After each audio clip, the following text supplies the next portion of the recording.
वापस आने पर तुमने वह प्रतिमा नदी में प्रवाहित कर दी और सखियों के साथ उस महाव्रत का पारण किया।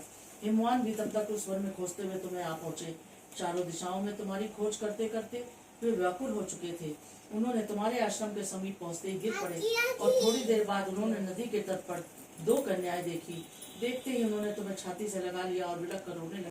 उस भयानक वन में चलती चलती एक ऐसी जगह जा पहुंची जहाँ एक नदी बह रही थी। उसके रमणीय तट पर एक बड़ी सी कंदरा थी। तुमने उसी कंदरा में अपना आश्रम बना लिया और मेरी एक बालुकामयी प्रतिमा बनाकर अपने सखियों के साथ निराहार रहकर मेरी आराधना करने लगी। जब भाद्रपद शुक्ल पक्ष की हस्तियुक्त तृतीया तिथि प्राप्त हुई तब तुमने मेरा विधिवत पूजन किया और रात भर जाकर गीत वाद्यादि से मुझे प्रसन्न करने में बिताया। उस वृतराज के प्रभाव से मेरा आसन डगमगा उठा, जिसे मैं तत्काल उस स्थान पर जा पहुंचा जहाँ पर तुम अपनी सखियों के साथ रहती थी। वहाँ पहुंचकर मैंने तुमसे कहा, मैं तुम पर प्रसन्न हूँ, मुझे यह व्रत प्रकट करने का अवसर नहीं प्राप्त हुआ। हे देवी, मैं यह बताता हूँ इस व्रत का हरतालिका नाम क्यों पड़ा। तुमको सखियां हर ले गई थी, इसी से हरतालिका नाम पड़ा।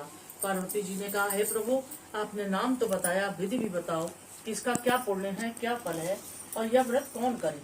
श्री शिव जी पार्वती जी से कहते हैं, हे देवी, मैं स्त्री जाति की भलाई के लिए यह उत्तम व्रत बतलाया हूँ। जो स्त्री अपने सौभाग्य की रक्षा करना चाहती हो वह यत्न पूर्वक इस व्रत को करे।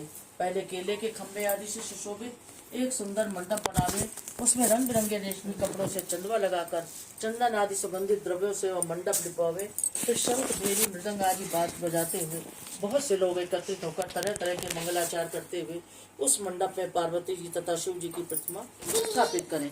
उस रोज दिन भर उपवास कर बहुत से सुगंधित फूल, गंध और मनोहर धूप, नाना प्रकार के नैवेद्य आदि एकत्र कर मेरी पूजा करें और रात भर जागरण करें। ऊपर जो वस्तुएं गिनाई गई हैं उनके अतिरिक्त नारियल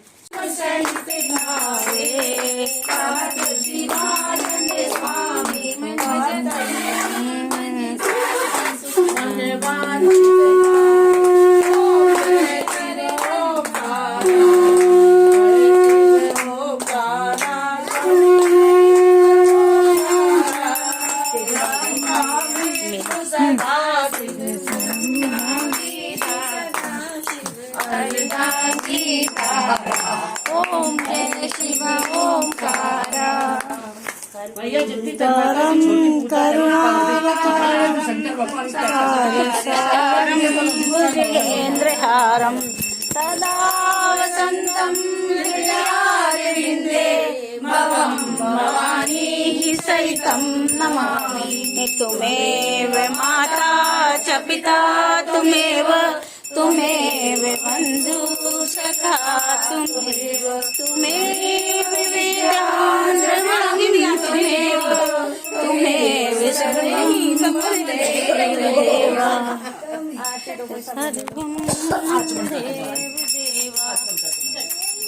नीलाम्बुजश्यामलिकोमलांगं सीता